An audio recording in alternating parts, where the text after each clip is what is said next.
This is the product which has made Aquagene into Norway's premier producer of eggs for Atlantic salmon aquaculture in both Norway and the rest of the world. It results from a business adventure which began more than 40 years ago by Professor Harald Skjervold at the University of Environment and Bioscience at Ås. He did pioneering work in the selective breeding of salmon, starting by collecting wild salmon from many Norwegian rivers.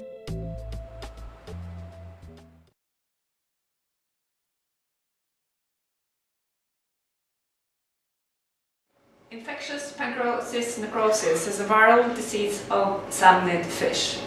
It affects the exocrine pancreas and the liver of fish. And for Atlantic salmon is susceptible both in hatcheries as fry and later on in seawater as post-smolts. You can have high losses both in hatcheries and in seawater. Since this is such a prevalent and serious disease of salmonid farming, a QTL study was performed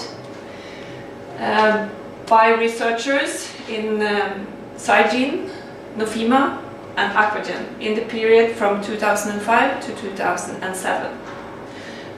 The results showed one very strong QTL, explaining 80% of the genetic variation in resistance to the disease.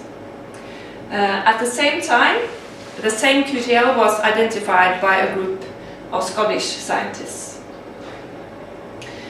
From these results, a genetic test was developed.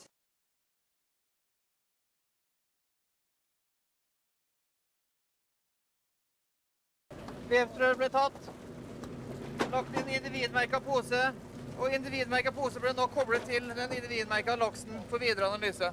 The fish samples are sent here to the University of Environment and Bioscience at Ås. Here, scientists from Aquagene have been searching for methods of analysis that will enable us to accurately select brood fish which are resistant to the diseases that are most important to the customers. Gjennombruddet kom i 2007, hvor vi oppdaget et gen som har veldig mye å si for laksens resistens mot virussjukdommen IPN. This discovery is now used when brood fish are selected. Ja, nå har fiskebitene fra Hemne havnet her på laben i Ås, hvor Anders sitter og skal til å isolere DNA fra dem. Når vi er ferdig med det, så skal det videre ut på laben for genotyping. Ja, nå er vi ved pipetteringsroboten. Nå har vi fått isolert DNA, og så er roboten i gang med å sette opp reaksjonene.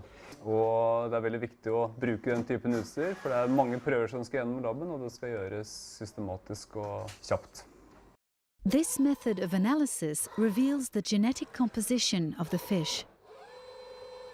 Vi bestemmer hvilken genotype de enkelte fiskene har, hvilke to genvarianter de har for dette genet som er med å bestemme resistens mot IPN. Nå sitter vi og ser på resultatene her. Disse dyra her, de er homozygote for den varianten som gir lav resistens. Det vil si de har to kopier av den dårlige genvarianten. De vil vi ikke ha. Og så har vi disse her som er heterozygote. Det vil si at de har en kopi av det dårlige og en kopi av det gode allelet. Så til slutt har vi disse her som har to kopier av den gode genvarianten. De er de vi ønsker å bruke i produksjon.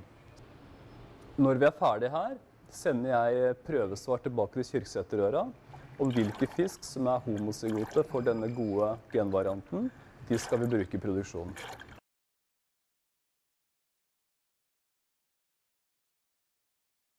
As we can see, in the beginning of the industry, in the late 80s, they suffered lots of losses during production, and it was normally a 30-35% of all animals put into production were lost during production.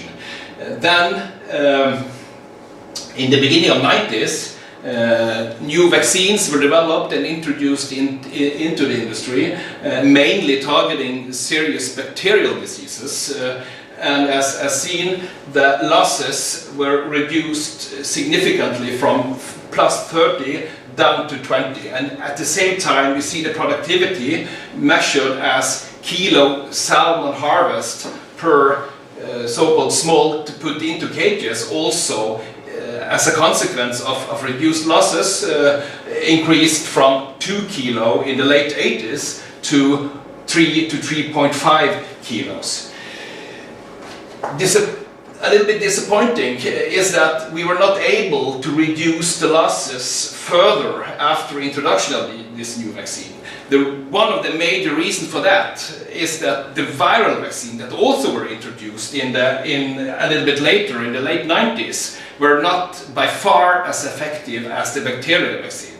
So even if we today have a couple of viral vaccines in the industry, they are not able to reduce the mortality due to especially viral diseases in industry. And this 20% mortality, one of the most important reasons for this mortality is IPN infection, both in fresh water as well as in seawater. So what we now hope and believe is that we are entering in a new era where we are developing new innovative products based on new technologies from the genomics. As we have seen, the first product to be launched in 2009, the IPN resistance had a quite significant effect on IPN resistance, and we expect that the pipeline of new product will come and reach the market and result in an even improved biosecurity and increased animal welfare in the industry.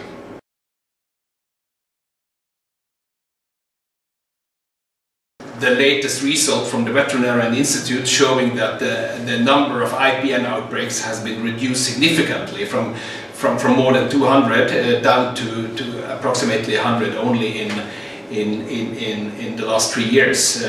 This is of course very encouraging, and we have initiated lots of new projects targeting other both diseases but also quality traits that we already have some promising results, and we expect that at least some of them will for sure reach the marketplace within the coming couple of years. So this new development is mainly thanks to a very dedicated research and development and breeding department in the company, as well as a very close collaboration with university groups.